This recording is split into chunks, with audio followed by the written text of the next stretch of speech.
Bonjour, ça me fait plaisir de vous retrouver en ce 7e dimanche de Pâques, qui est aussi le dimanche de l'Ascension.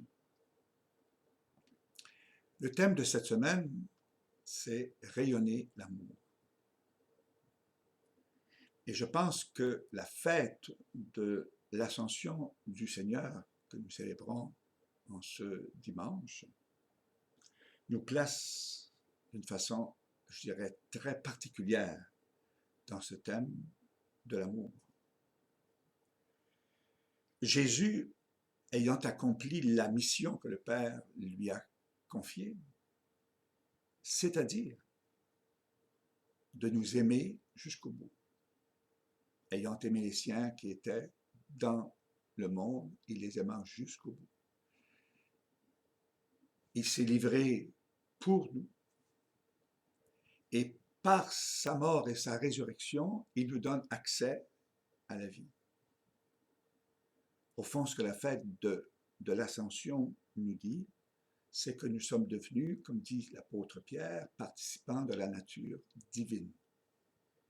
Notre humanité devient le lieu de la rencontre avec le Christ, le Sauveur, le Roi du monde. Et Jésus dira à ses disciples, allez, allez, allez dans toutes les nations. Faites des disciples. Faites des disciples. Appelez des disciples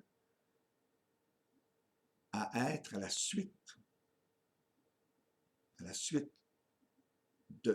de l'être que je vous ai livré, d'être à la suite, au fond, de l'amour. La mission que l'Église a reçue de faire des disciples, c'est au fond de propager la bonne nouvelle, c'est de propager l'amour de Dieu manifesté en Jésus-Christ et d'inviter des hommes et des femmes de tous les temps à faire cette expérience de l'amour qui est l'expérience de la rencontre. Et rayonner l'amour, c'est d'abord et avant tout accepter, accueillir dans ma propre vie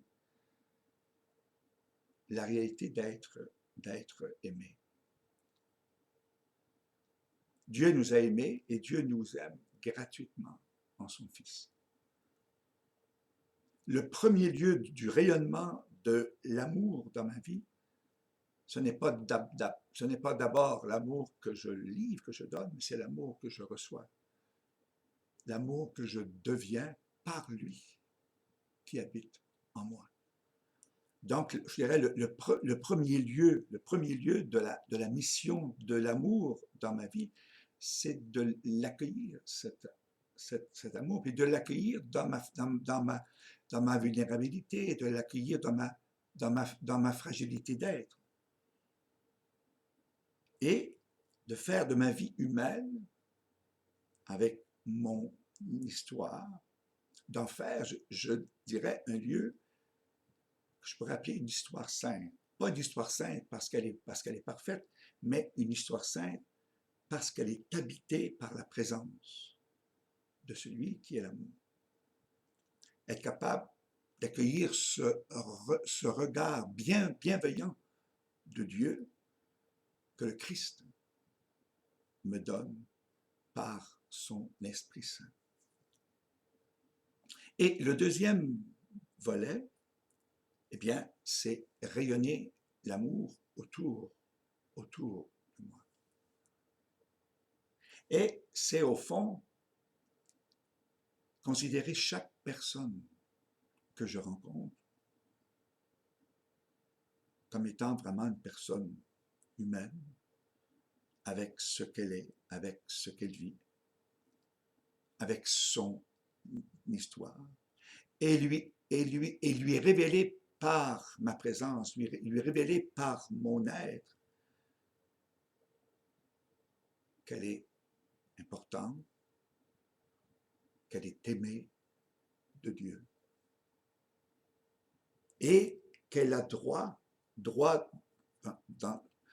dans le sens de ce privilège d'amour en tant que fils et fille de Dieu, eh bien, de découvrir pour elle-même et de le faire découvrir aux autres cette capacité d'aimer, cette capacité d'être aimé.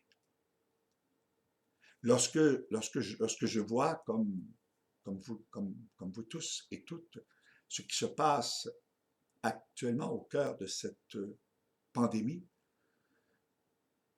on voit bien sûr le côté sombre, et il ne faut pas le cacher, le côté sombre. Il y a quelque chose de très triste, il y a quelque chose de dramatique. Mais je vois aussi de très belles choses.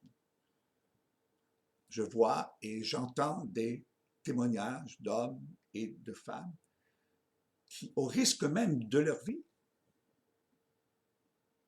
vont entrer dans ce qu'on appelle des zones chaudes, dans les hôpitaux, dans les CHSLD ou dans des maisons,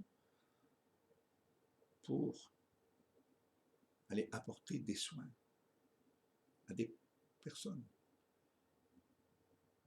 Selon moi, c'est une façon de rayonner l'amour. Ce n'est sûrement pas la seule. On peut le faire de bien des manières. Mais une